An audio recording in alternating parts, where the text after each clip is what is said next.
નમસ્કાર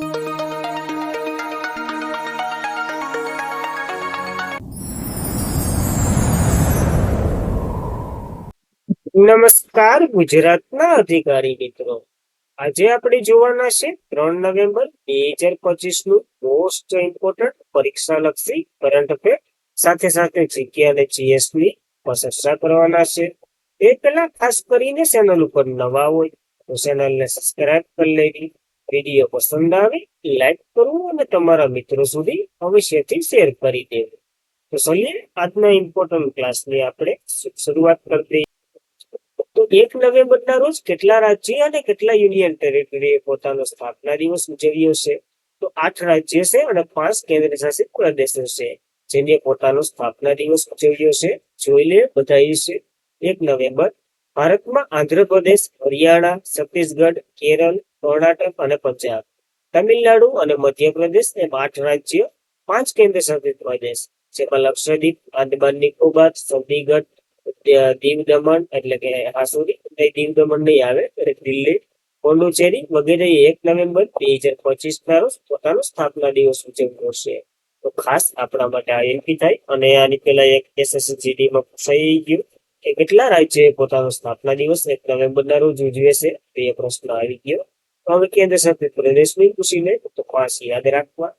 Andhra Pradesh 1 November 1956, Haryana 1 November 1966, Punjab 1 November 1966, Kerala 1 November 1966, Karnataka 1 November 1972, Madhya Pradesh 1 November 2000 પૂરા, Chhattisgarh 1 November 2000 પૂરા, તમિલનાડુ 1 નવેમ્બર 1956.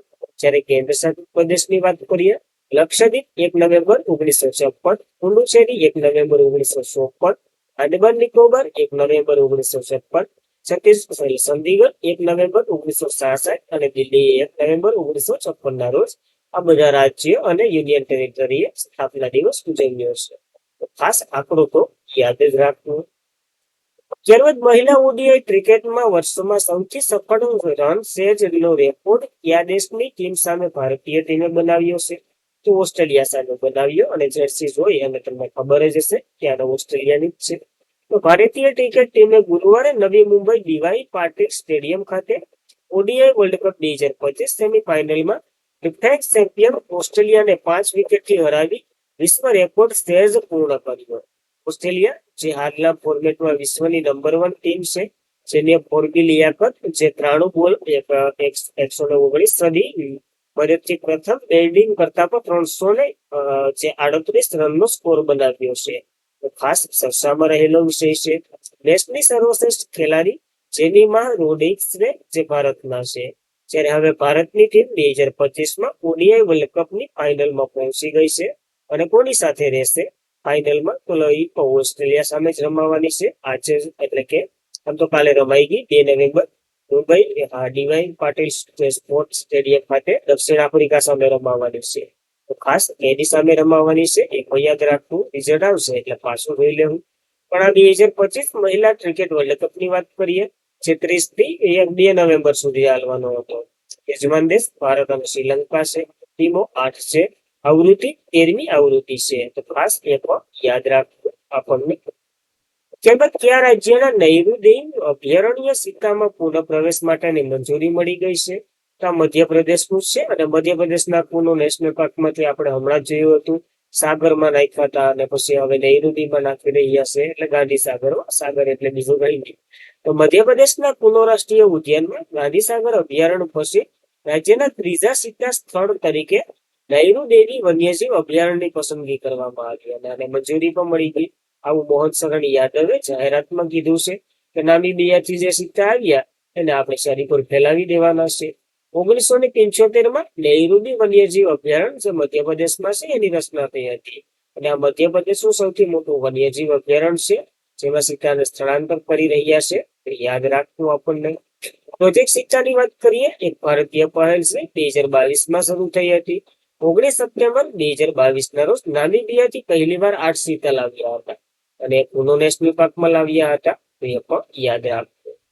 ત્યારબાદ અમિત શાહે ગાંધીનગરમાં નવા ધારાસભ્ય ક્વાર્ટર્સનું ઉદઘાટન કર્યું. તો કેન્દ્રીય ગૃહ અને સહકારિતા મંત્રી અમિત શાહે ગુરુવારે ગાંધીનગરમાં નવનિર્મિત NLA ક્વાર્ટર્સ એટલે તો ખબર ને, રહેવાની જગ્યા, એનું ઉદ્ઘાટન કરી અને સાણંદ શાંતિપુર ખારેક GIDC રોડ પર આવેલું છે. ગાંધીનગરના સેક્ટર નંબર 117 માં આવેલું છે, જેનો 325 કરોડ રૂપિયાના ખર્ચે આનું ઉદ્ઘાટન અમિત શાહે કર્યું ને, એટલા માટે INP છે. ફૂલ્યા કર્યું હોય તો આપણે એનું ધ્યાનમાં રહે. આંકડાકીય માહિતી નોટ ઇમ્પોર્ટન્ટ, યાદ રાખ. ભારતીય સેનાએ પ્રથમ સ્વદેશી સોફ્ટવેર વ્યાખ્યાત રેડિયો મેળવશે, જેનું નિર્માણ ભારતમાં કોણ કરશે? તો DRDO કરશે. અને એના માટે કરાર થયા છે, જોઈ લઈએ આપણે. તો ભારતીય સેના તેનું પ્રથમ સ્વદેશી રીતે ડિઝાઇન ઉત્પાદન સોફ્ટવેર ડિફાઇન્ડ રેડિયો ખરીદવા માટે એક કરાર પર હસ્તાક્ષર કર્યા છે. આ સંરક્ષણ સંશોધન વિકાસ સંગઠન એટલે કે DRDO દ્વારા વિકસાવવામાં આવશે. ભારતીય ઇલેક્ટ્રોનિક લિમિટેડ દ્વારા તેનું ઉત્પાદન કરવામાં આવશે. અને આ સોફ્ટવેર ડિઝાઇન રેડિયો શું છે? તો કે આ એક એવો રેડિયો છે જેમાં મોટા ભાગનું કામ હાર્ડવેર જેમ કે ટ્રાન્ઝેક્શન, સર્કિટ વગેરે બદલે સોફ્ટવેરમાં થઈ રહ્યું છે. હાર્ડવેરને મૂકી અને સોફ્ટવેરમાં જઈ રહ્યા છે. જૂનો રેડિયો દરેક ફ્રીક્વન્સી અથવા તો નેટવર્ક માટે અલગ અલગ હાર્ડવેરની જરૂર પડતી, આમાં એક જ સોફ્ટવેરમાંથી બધી થશે. અને સોફ્ટવેરનું ડિઝાઇન રેડિયો એક ઉપકરણમાંથી વિવિધ ફ્રીક્વન્સીનો ઉપયોગ કરી અને આપણે આનું કાર્ય કરી શકશું. એના માટે ઇમ્પોર્ટન્ટ છે. DRDO દ્વારા વિકસી રહ્યું છે ડિફેન્સ રિસર્ચ જી ડેવલપમેન્ટ ઓર્ગેનાઇઝેશન, એનું ફૂલ ફોર્મ થાય છે. 1 જાન્યુઆરી 1958માં પંચવર્ષીય યોજના કઈ હતી એ તમારે કોમેન્ટ કરવાનું છે. હેડક્વાર્ટર નવી દિલ્હીમાં, ચેરમેન સમીર કામત, પેલા ડોલ કોઠારી હતા. એનું સૂત્ર શક્તિનું મૂળ જ્ઞાનમાં છે, યાદ રાખવું આપણને. ત્યારબાદ કયા દેશના વૈજ્ઞાનિકોએ તાજેતરમાં જ એમેઝોન ફેક્ટ પ્રોજેક્ટ શરૂ કર્યો છે? તો બ્રાઝિલના વૈજ્ઞાનિકોએ શરૂ કર્યો છે. આ ટાઈપનું છે. હવે આ એટલા એરિયામાં ઓક્સિજનની માત્રા અથવા કાર્બન ડાયોક્સાઇડની માત્રા માપવામાં આવશે, પછી એક રિપોર્ટ બનાવશે અને કહેશે. ટૂંકમાં પ્રયોગ જેવું જ છે.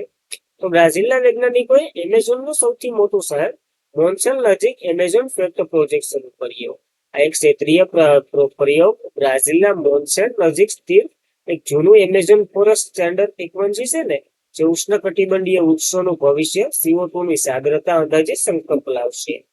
ઉષ્ણકટિબંધીય પ્રદેશમાં આટલો કદ કુદરતના જંગલોનો પહેલો પ્રયોગ છે, જેમાં ટેકનોલોજી આ પ્રોજેક્ટમાં CO2 એટલે કાર્બન ડાયોક્સાઇડ એરસ્ટિમેટ ટેકનોલોજીનો ઉપયોગ કરવામાં આવશે.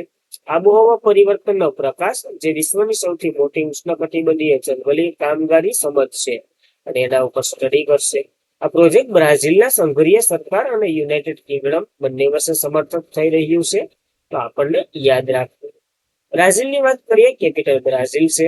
ચલણ બ્રાઝિલિયન વાસ્તવિક એટલે કે રૂપિયો છે. વાસ્તવિક એટલે રિયલ ટાઈમ છે. રાષ્ટ્રપતિ લુલા દા સિલ્વા છે, યાદ રાખવા. ત્યારબાદ તાજેતરમાં શરૂ થયેલ ક્લાઇમેટ પ્રોજેક્ટ કયા મંત્રાલયની પહેલ છે? તો કોલસા મંત્રાલયની આ એક પહેલ છે. થોડું આમથી આમ થઈ ગયું. તો કેન્દ્રીય કોલસા અને ખાણ મંત્રી જે બંને એક જ છે, આ બંને વિભાગો અલગ અલગ છે. 2 ડિજિટલ પ્લેટફોર્મ જે કોયલા શક્તિ ડેશબોર્ડ અને ક્લાઇમેટ પ્રોજેક્ટ શરૂ કર્યો છે. કોયલા શક્તિ ડેશબોર્ડની વાત કરીએ, એક ઓનલાઈન પ્લેટફોર્મ છે જે સમગ્ર કોલસાની સપ્લાય સહેજ ટ્રેક કરી શકશે.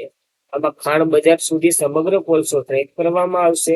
વચ્ચે કોઈ કાર્યકારી સમસ્યાઓ આવે તો તેને ચેતવણી કરવામાં આવશે, એ સમસ્યાનું નિરાકરણ કરવામાં આવશે. કારણ કે પેલા જો આપણે અંગ્રેજો દ્વારા જે કોલસો આવતો ને, એની ઘણી બધી ચોરી કરેલી છે અને તમે મૂવી ને વગેરે જોતા હોય તો એમાં એના સીનો બતાવેલા છે. તો એ ટાઈપનું ન થાય એને રોકવા માટેનું છે. ક્લાઇમેટ પોર્ટલની વાત કરીએ, એનું પૂરું નામ કોલસા જમીન સંપાદક વ્યવસ્થા અને ચૂકવણી થાય છે. આ એક પોર્ટલ છે. આનાથી કોલસા માટે જમીન સંપાદક અને વળતર ડિજિટલ કરી શકાય છે. આ જમીનનો રેકોર્ડ અપલોડ કરશે અને આપણે અંતિમ ચૂકવણી સુધી આને પણ ટ્રેક કરી શકશું. તો ખાસ બંને ટ્રેક માટેના છે, યાદ રાખવા. ખાણ મંત્રાલય કોલસા મંત્રાલય શરૂ કર્યા. ત્યારબાદ ચેન્નાઈના 16 વર્ષીય ઇલમ પાંથી AI ભારતીય 90માં શેષ ગ્રાન્ડ માસ્ટર બન્યા છે. તો ચેન્નાઈના 16 વર્ષના છે ઇલમ પ્રાંથી એરાર, જે ભારતના 90માં ગ્રાન્ડ માસ્ટર બન્યા છે.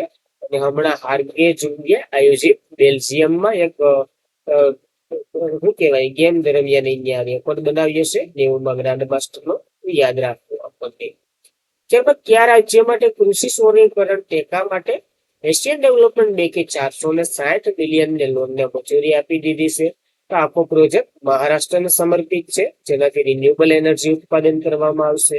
એશિયન ડેવલપમેન્ટ બેંકે 460 મિલિયન પરિણામ આધારિત લોનને મંજૂરી આપી દીધી, જેનો ઉદ્દેશ્ય ગ્રામીણ વિકાસ, જે માળખાગત આધુનિક બનાવવું, વિતરણની નવીનીકરણ, ઉર્જા ઉત્પાદનને પ્રોત્સાહન આપવું, ભારત મહારાષ્ટ્ર રાજ્યના ખેડૂતોને સિંચાઈ અને વિશ્વસનીય દિવસોના સૌર વીજળીની જે પાડી શકે એના માટે કૃષિ ઉત્પાદનમાં સુધારો કરવાનો છે. એનો ફાયદો શું થાય? તો તેનાથી મહારાષ્ટ્રના 9 લાખ ખેડૂતોને ફાયદો થશે. ગ્રીન હાઉસ ગેસનું ઉત્સર્જન દર પર ઘટશે અને 3 મિલિયન ટનનો ઘટાડો થાય ગ્રીન હાઉસ ગેસમાં, એવું કહેવામાં આવ્યું છે એશિયન ડેવલપમેન્ટ બેંકે. નોટ આપી હોય આપણી અલ્યુમિનિયમનો આપી દે તો યાદ રાખો. એશિયન ડેવલપમેન્ટ બેંકની વાત કરીએ, 1966માં એની રચના થઈ હતી. મુખ્ય મથક મનીલા ફિલિપાઇન્સમાં છે. હેડક્વાર્ટર મસાન્તો કાંડા છે. કુલ સભ્ય 69 છે. તેનું ઇઝરાયલ બન્યું હતું, તે પણ યાદ રાખો. ત્યારબાદ કઈ રાજ્ય સરકારે તાજેતરમાં જ નવી મહિલા સુરક્ષા યોજના શરૂ કરી છે? તો કેરળે કરી છે. નવરી બેઠેલી મહિલાઓને 1000 રૂપિયા આપવાના છે. યાદ રાખવા માટે આવું છે. તો કેરળ સરકારે બુધવારે એક નવી મહિલા સુરક્ષા યોજના શરૂ કરી, જેની જાહેરાત હેતુ ગરીબ પરિવારની જે મહિલાઓ, જેમાં ટ્રાન્સ મહિલાઓનો પણ સમાવેશ થઈ જાય, ગમે તે મહિલાઓ ટૂંકમાં મહિલાઓ હોવી જોઈએ, કલ્યાણકારી હેઠળ આવરી લેવામાં આવશે. અને આ અત્યાધિક યોજના અને પીળા કાર્ડ અને ગુલાબી કાર્ડ ધરાવતી મહિલાઓના જૂથને, જેની ઉંમર 35 થી 60 વર્ષની હોય ને, એને મળશે 1000 રૂપિયા દર માસે ખાતામાં. ખાસ પેન્શન સ્વરૂપે મળવાના નથી, એ પણ યાદ રાખવું. ત્યારબાદ ભૂતપૂર્વ ભારતીય હોકીના ખેલાડી મ્યુનિયલ 1972માં ઓલિમ્પિક બ્રોન્ઝ મેડલ વિજેતા મ્યુનિયલ ફેન્ડ્રિક્સનું અવસાન થયું છે. તો 1972 મ્યુનિક ઓલિમ્પિક બ્રોન્ઝ મેડલ વિજેતા ટીમના ભારતમાં રહેલા જે ભારતીય હોકી ટીમના ભૂતપૂર્વ ખેલાડી ડેનિયલ ફેન્ડ્રિકનું શુક્રવારે અવસાન થયું છે. ખાસ હોકીના ખેલાડી છે, એટલું યાદ રાખો તો પણ ઘણું છે. કેરળમાં જન્મ થયો હતો 1972માં, એને કોઈ પેપર વગેરે વગેરેનું નો યાદ રહે તો પસાર છે. કઈ ગેમ અને કેના ખેલાડી છે, બે વસ્તુ યાદ રાખો એટલે ઘણું ઘણું થઈ ગયું. બસ આજના માટે એટલું જ હતું. આવી શોર્ટ ટ્રીક માહિતી માટે આપણી ચેનલને સબસ્ક્રાઇબ કરો, વિડીયોને લાઈક કરો, ચેનલને શેર કરો, તમારા મિત્રો સુધી અવશ્યથી પુગાડો. પીડીએફ માટે ટેલિગ્રામ ચેનલમાં જોઈન થઈ જવું, અને આપણી ટેલિગ્રામ ચેનલની લિંક ડિસ્ક્રિપ્શનમાં હશે, અને આ નામ સર્ચ કરશો જીજી ઓફિસર આવી જશે. બસ આજના માટે એટલું જ હતું. જય હિન્દ, જય ભારત.